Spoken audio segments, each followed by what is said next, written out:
बिस्मिल्लाहिर्रहमानिर्रहीम। देखें, इस चैप्टर नंबर 12 के स्टार्ट में मैंने आपको बताया था कि बाईसेक्टर दो किस्म का होता है। सबसे पहले हमने देखा कि बाईसेक्टर होता है किसी लाइन सेगमेंट का, bisector of a line segment, और दूसरा होता है एंगल बाईसेक्टर। ये ज़रा आपने इस चैप्टर को पढ़ते वक्त इन दोनों बाईसेक्टर्स में डिफरेंस अपने माइंड में रखना है। और हमने ये भी देखा था कि हमारे पास जो है इस चैप्टर नंबर 12 के जो पहले तीन थ्योरम्स हैं, यानी थ्योरम नंबर 1 से लेके थ्योरम नंबर 3 तक, ये जो है लाइन सेगमेंट के बारे में थे। ठीक है। और जो थ्योरम होंगे आपके पास थ्योरम नंबर 4 से लेके 6 तक, आखिरी तीन थ्योरम्स वो एंगल बाइसेक्टर्स के ऊपर होंगे। तो ये पॉइंट बताने का बड़ा एक इंपॉर्टेंट पर्पस है, मकसद है।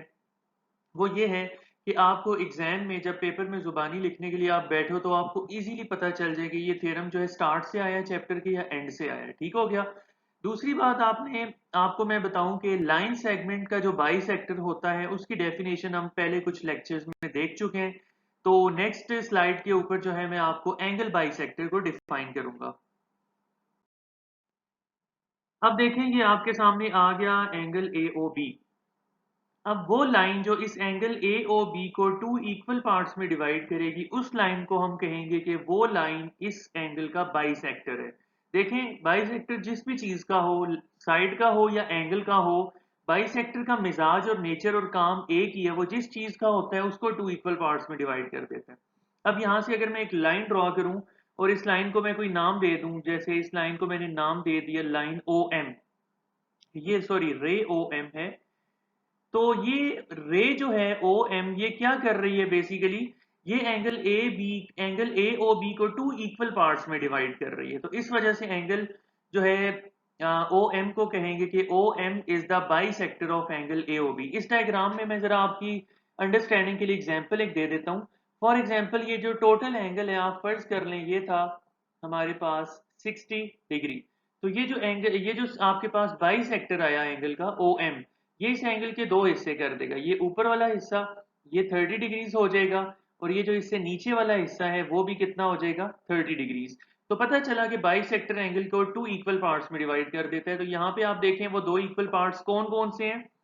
एक है एंगल ए ओ एम, ये जो ऊपर वाला 30 बना था वो इक्वल होगा नीचे वाले 30 के, उसका नाम है एंगल बी ओ एम। तो ये बात आपने याद रखनी है। इसके साथ आपने एक और बड़ी इंपॉर्टेंट एक बात याद रखनी है। देखें, ये जो एंगल की साइड होती है जो एक्स एक्सिस की डायरेक्शन में होती है, इस साइड को हम कहते हैं ये एंगल की इनिशियल साइड है, या इसके लिए एक और लफ्ज भी इस्तेमाल होता है, ये एंगल का इनिशियल आर्म है। इनिशियल साइड या इनिशियल आर्म एक ही बात है। और इसके अलावा जो दूसरी साइड होती है उसकी कोई पोजीशन फिक्स नहीं होती, वो जहां पे होती है वहां पे पेपर में या बुक में बना के आपको दे दी जाती है। इसको हम कहते हैं, ये इसकी टर्मिनल साइड है, या इसका इसका एक और नाम भी होता है, इसको हम कहते हैं कि ये इसका टर्मिनल आर्म है। अब याद रखिएगा, इनिशियल आर्म और टर्मिनल आर्म के दरमियान में एंगल का ये जो पोर्शन आता है, इसको हम कहते हैं ये एंगल का इंटीरियर रीजन है, एंगल का अंदरूनी अंदर वाला हिस्सा है।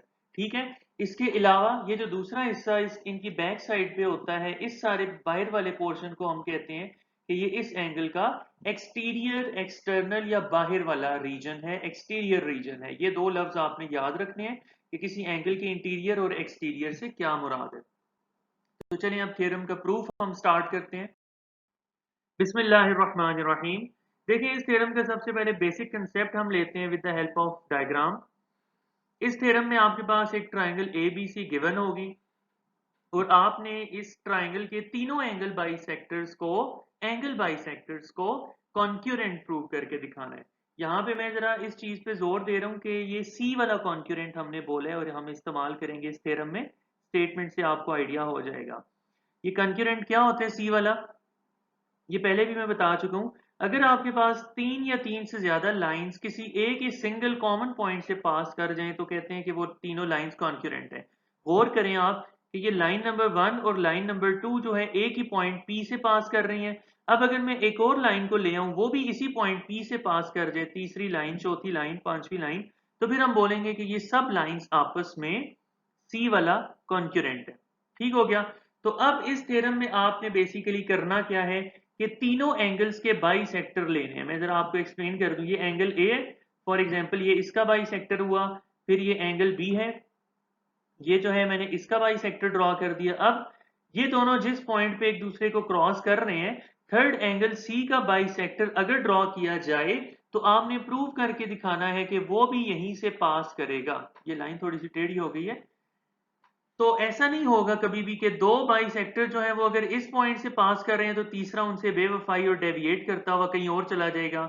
ये सिचुएशन कभी भी पॉसिबल नहीं होती ट्राइंगल के एंगल के बाई सेक्टर्स के लिए। अब इसकी स्टेटमेंट की वर्डिंग है, prove that the bisectors of the angles of a triangle are concurrent. अब बाकी थ्योरम्स की तरह जो है इस थ्योरम का भी वही हिंट और ट्रिक है कि ये जो हेल्पिंग वर्ब है ARER, इससे पहले वाली जितनी बातें हैं वो आपने गिवन की हेडिंग के नीचे बतानी है और इसके बाद वाली बातें आपने टू प्रूव की हेडिंग के नीचे बतानी।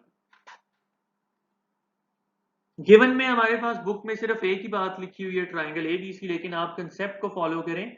आप मैंने जो आपको बताया बाई सेक्टर्स का जिक्र है, एंगल्स का जिक्र है और ट्राइंगल का जिक्र है। बुक वालों ने सिर्फ ट्राइंगल को लिखा है, तो आप एंगल्स का भी बता सकते हैं कि we have three angles, angle A, angle B, angle C, and hence we have three angle bisectors, bisector of angle A, bisector of angle B and bisector of angle C। ये बातें बताना लाजमी तो नहीं है, लेकिन अपने कंसेप्ट के लिए आप बताएं तो अच्छी बात है। उसके बाद है देखें to prove, we want to prove that the bisectors of angle A, angle B and angle C are concurrent। ये हम प्रूव करके दिखाना चाहते हैं। कंस्ट्रक्शन में जो है आगे वर्किंग और डायग्राम में जो है काम करने से पहले जरा ये पहले वाली राइटिंग में डायग्राम से क्लियर कर देता हूं। चलिए अब कंस्ट्रक्शन देखते हैं। देखिए कंस्ट्रक्शन में क्या करना है, आपने सबसे पहले एंगल B का बाइसेक्टर ड्रॉ किया, फिर एंगल C का बाइसेक्टर ड्रॉ किया। सिर्फ ये दो बाइसेक्टर्स आपने ड्रॉ करने इनिशियली, ताकि इसका पर्पस क्या है, ये बड़ा इंपॉर्टेंट पॉइंट है, आप याद कर लो। इसका पर्पस ये है कि ताकि ये बाइसेक्टर ड्रॉ करने की वजह से हमें पता चल जाए कि इनका पॉइंट ऑफ इंटरसेक्शन क्या है, और उसको हमने लेबल कर दिया एज पॉइंट I। अब देखिए दो एंगल्स के जो बाइसेक्टर हैं वो पॉइंट I से गुजर रहे हैं, तो प्रूव क्या करके दिखाएंगे हम कि अगर तीसरे एंगल A का बाइसेक्टर ड्रॉ किया जाए तो वो भी पॉइंट I से गुजरेगा, वो भी पॉइंट I को टच करेगा, वो भी पॉइंट I में से पास करेगा। ठीक हो गया। तो यहां से बड़ी एक इंपॉर्टेंट बात आपने याद रख ली कि टोटल आपके पास तीन बाइसेक्टर्स हैं एंगल के। इस थ्योरम में टोटल कितने बाइसेक्टर्स हो गए? तीन। इनमें से जो दो बाइसेक्टर्स हैं वो कंस्ट्रक्शन की हेडिंग के नीचे आपने ड्रॉ कर देने हैं, ताकि पॉइंट ऑफ इंटरसेक्शन आइडेंटिफाई हो जाए, हमें पता चल जाए कि तीसरे को कहां से गुजारना है। और वो जो थर्ड वाला होगा, एक जो बाकी बच गया तीन में से, उसको हम प्रूफ की हेडिंग के नीचे स्टेटमेंट्स और रीजंस वगैरह लिख कर हम बताएंगे कि देखें भाई उसको बल्कि आई में से गुजरता हुआ हम प्रूव करके दिखाएंगे। ओके, तो ये बड़ा इंपॉर्टेंट पॉइंट है कि तीन में से दो जो बाइसेक्टर्स हैं उनकी बात कंस्ट्रक्शन की हेडिंग के नीचे करनी है आपने, और एक की बात प्रूफ के हेडिंग के नीचे करनी है। तो अब इसके बाद ये जो पॉइंट आई आपको मिला, यहां से आपने तीन परपेंडिकुलर्स ड्रॉ करने हैं। पॉइंट आई से एक परपेंडिकुलर ड्रॉ करना है साइड ए बी के ऊपर, और इस परपेंडिकुलर का नाम हो जाएगा IF। ये चूंकि परपेंडिकुलर है सो ये एंगल कितना होगा? 90 डिग्रीज। इसी तरह पॉइंट आई से नीचे की तरफ साइड BC के ऊपर आपने एक और परपेंडिकुलर ड्रॉ करना है जिसका नाम होगा ID। अब चूंकि ये भी परपेंडिकुलर है सो ये एंगल ये भी 90 डिग्रीज का होगा, और एक और परपेंडिकुलर बनाएंगे IE AC के ऊपर, और ये एंगल भी 90 डिग्रीज होगा। आई रिपीट, हमने कंस्ट्रक्शन में क्या क्या किया? एंगल B और C, दो एंगल्स के लिए दो बाइसेक्टर्स ड्रॉ किए, तो उनकी इंटरसेक्शन से हमें मिला पॉइंट I। उस पॉइंट I से तीनों डायरेक्शंस में तीनों साइड्स के ऊपर एक एक परपेंडिकुलर बनाया, और इस बात को, इन बातों को कंस्ट्रक्शन में लिख दिया। मैं इसको इसकी रीडिंग भी कर देता हूं आपके लिए। हमने ड्रॉ किए bisectors of angle B and C। यही बात थी जो मैं बता रहा था कि सिर्फ दो एंगल्स की यहां बात करनी है, विच इंटरसेक्ट एट पॉइंट I। अब हमें पता चल गया कि दो बाइसेक्टर्स जो हैं वो पॉइंट I पे मिलते हैं। हमें पता चल गया कि प्रूव क्या करना है, तो हम तीसरे बाइसेक्टर को प्रूव करके दिखाएंगे I से गुजरता हुआ, और हम प्रूव करके दिखाएंगे कि वो I के अलावा आगे पीछे डेविएट नहीं करेगा। फिर जैसे मैंने बताया कि आपने ड्रॉ किया from point I, draw IF perpendicular on to AB, draw ID which is also a perpendicular on BC, and draw IE which is a perpendicular for CA। तो आइए अब इसको हम प्रूव करते हैं।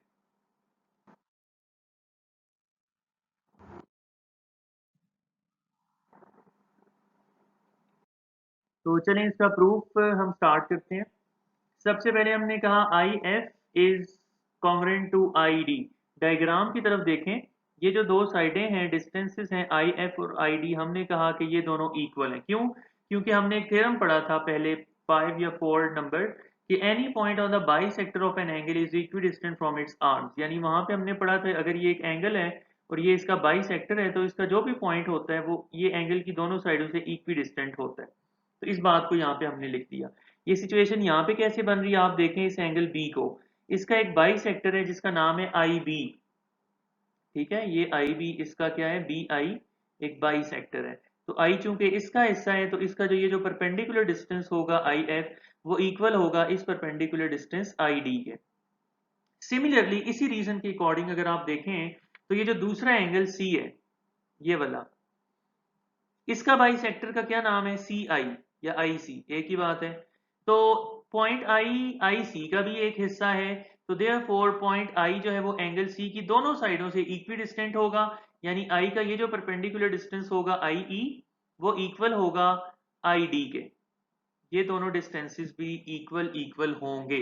इस बात को भी यहाँ पे हम लिख देते हैं। सिमिलरली उसी थ्योरम को इस्तेमाल करते हुए हमने कहा I D is congruent to I E. अब जरा इन दोनों इक्वेशंस को आप कंपेयर करें तो इनके दरमियान आपको नजर आएगा आई डी। तो यूजिंग ट्रांजिटिव प्रॉपर्टी हम कंक्लूड कर सकते हैं कि आई एफ और आई ई इक्वल है। ट्रांजिटिव प्रॉपर्टी का यहाँ पे क्या काम है, वो ये कहती है कि अगर a इक्वल हो b के और b इक्वल हो c के, a और c नजर आ गया दोनों b के इक्वल है, कॉमन एलिमेंट b है तो a इक्वल होता है c के। यहाँ पे आई एफ और आई ई दोनों कॉमन एलिमेंट आई डी के इक्वल थे, सो आपस में भी इक्वल होंगे। अब एक और थ्योरम हमने पढ़ा था, हमने एक और थ्योरम पढ़ा था, I guess theorem number 5। Theorem number 5 क्या था, ये जो पहले बताया था ये थ्योरम नंबर 4 हो गया, और अभी जो बताने वाला हूं जो आगे इस्तेमाल होने वाला है ये थ्योरम नंबर 5 है। थ्योरम नंबर 5 में हमने क्या पढ़ा था, थ्योरम नंबर 5 में हमने पढ़ा था कि अगर एंगल के इंटीरियर रीजन में कोई पॉइंट P ऐसा हो कि जो एंगल की दोनों साइडों से इक्वी डिस्टेंट हो, तो इक्वी डिस्टेंट होने की वजह से वो बाई सेक्टर का पॉइंट बन जाता है। तो अब आप जरा गौर करें कि यहाँ पे ये एंगल A है और ये सारा इलाका जो है ये इसका इंटीरियर रीजन है। इसके अंदर एंगल ए के इंटीरियर रीजन के अंदर ये जो पॉइंट आई ऐसा है जो एंगल ए की दोनों साइडों से इक्वी डिस्टेंट है, यानी डिस्टेंस आई एफ और आई ई ये दोनों एक दूसरे के बराबर है। तो जब इक्वी डिस्टेंट पॉइंट हो तो वो किसके ऊपर मौजूद होते हैं, एंगल के बाई सेक्टर के ऊपर। तो यहां से पता चला so the point I is on the bisector of angle ए। क्यों है वो बाई सेक्टर का पॉइंट, क्योंकि वो एंगल की दोनों साइडों से इक्वी डिस्टेंट है। लेकिन कंस्ट्रक्शन ये इसको हमने इक्वेशन नंबर 1 का नाम दे दिया, ठीक हो गया। यानी यहां से हमें पता चला कि जो एंगल ए का बाई सेक्टर है वो पॉइंट ए से गुजर रहा है, पॉइंट आई से गुजर रहा है। आई रिपीट, यहां से इस इक्वेशन नंबर 1 से, स्टेटमेंट नंबर 1 से हमें पता चला कि जो एंगल ए का एंगल बाई सेक्टर है वो पॉइंट आई से पास कर रहा है। लेकिन कंस्ट्रक्शन में हमने देखा था कि जो पॉइंट आई था वो एंगल बी और एंगल सी इन दोनों के बाइसेक्टर्स का पॉइंट ऑफ इंटरसेक्शन था। तो अब ये तीन देखें कंस्ट्रक्शन से मुझे पता चला कि एंगल बी और एंगल सी इनके जो बाइसेक्टर्स हैं वो गुजर रहे हैं कहां से, पॉइंट आई से। आई उनका पॉइंट ऑफ इंटरसेक्शन है। और मैंने अभी इक्वेशन 1 और 2 के जरिए ऊपर जो है हमने इक्वेशन 1 के स्टेटमेंट नंबर 1 के जरिए हमने प्रूव करके दिखाया कि एंगल ए का जो बाई सेक्टर है वो भी पॉइंट आई से गुजर रहा है। तो इन तीनों एंगल्स का जो कॉमन पॉइंट ऑफ इंटरसेक्शन हुआ वो एक ही है, आई। तो जब भी तीन या तीन से ज्यादा लाइंस या लाइन सेगमेंट्स एक ही कॉमन पॉइंट से पास करते हैं तो उनको हम कहते हैं कि वो कॉन्क्यूरेंट है। Thus, the bisectors of angle A, B and C are concurrent and point I is their point of concurrency.